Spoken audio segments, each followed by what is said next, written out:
मी खरंच सांगतो तुम्हाला, शेवटी माझ्यासाठी माझा समाज लय महत्त्वाचा. समाजाचे पोरांचे हाल खऱ्याने सांगतो मी काय राजकारणी नाही किंवा बिगडी नाही बोलायचं म्हणून बोलायचं. मला ते सहनच होत नाही. जर एखाद्या शहरात मुली शिकतात किंवा मुलं शिकतात, त्यांचा जर फोन आला ना, असं असं झालं दादा आम्हाला, इतकं वाईट वाटतं ना. वाटतं आपण असून काहीच उपयोग नाही आहे.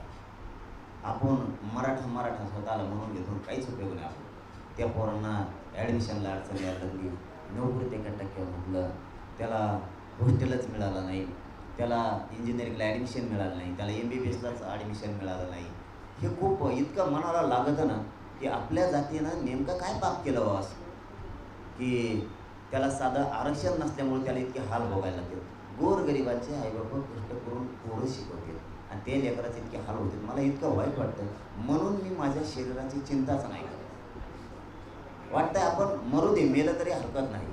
आपल्या समाजाला हिनवलं जातं, मराठ्यांना नाव ठेवलं जातं. नुसतं काचंच प्रकरण बघा तुम्ही, इतकं हिनवलं जातं की लगेच गुलसिक मराठ्याची काय चूक झाली की सावधच एक तुकडून लांडगे असल्यासारखे लगेच तुटूनच पडते.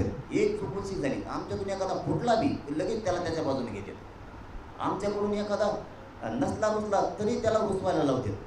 कोण सापडून आणतात. आमच्या विरोधात नेता बोलला बी तर त्याचं ध्येयच असतं की लगेच त्याने त्याच्या तिकडे नेऊन बसीलाच व्यासपीठावर त्याच्या लगेच त्याची बाईट सुरू. म्हणजे इतके हिनवतात ना माझ्या समाजाला. एखाद्या वेळेस काही 4-2 जिल्ह्यात मराठी नाही जमले म्हणून लगेच हिनवायला सुरुवात करायची. मराठी आता येत नाहीत, मराठी आता एक झाले नाहीत, मराठी आता मनोज जरांगे पाटलाला साथ देत नाहीत, लगेच हिनवायला. मला ह्या गोष्टी सहन याच्यासाठी होत नाहीत. आरक्षण नाही, आता फेकाऱ्यासारखं आरक्षणच मागायला लागले मराठी. म्हणजे हे जे हिनवतात ना आणि असं बोलून घेतात काही जण प्रेसच्या माध्यमातून त्याच्या माध्यमातून बोलून घेतात मुद्दा. त्याला काय सुख वाटतं त्याच्यात, त्याला काय मोठेपणा आहे, काय छाताडपडीत आहे त्याचे त्याला माहिती आहे.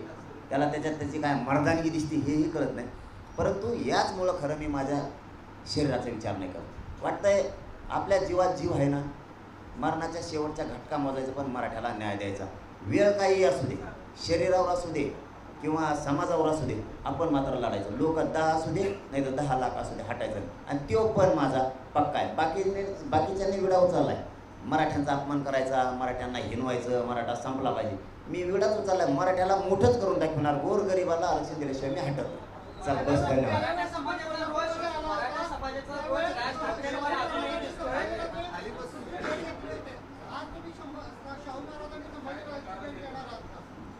नाही आता आम्ही निघालो दुसऱ्या वेळेस. चल धन्यवाद. मी प्रत्येक वेळेस सांगितलं आणि मी नाही ते काय मला बाकीचं नाही माहिती, परंतु मी पहिल्याच दिवशी सांगितलं की अडवायची गरज नाही. कोणी अडवू नका, राज्यात आपलं आंदोलन सुरू नाही. उगाच अडवू नका, काही गरज नाही.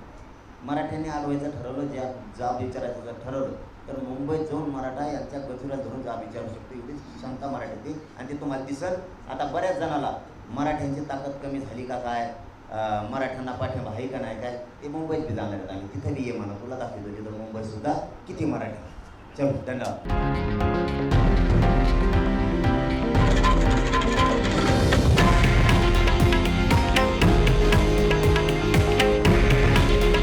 हे आहे देशातील नंबर 1 न्यूज नेटवर्क आणि आपण पाहत आहात TV9 मराठी.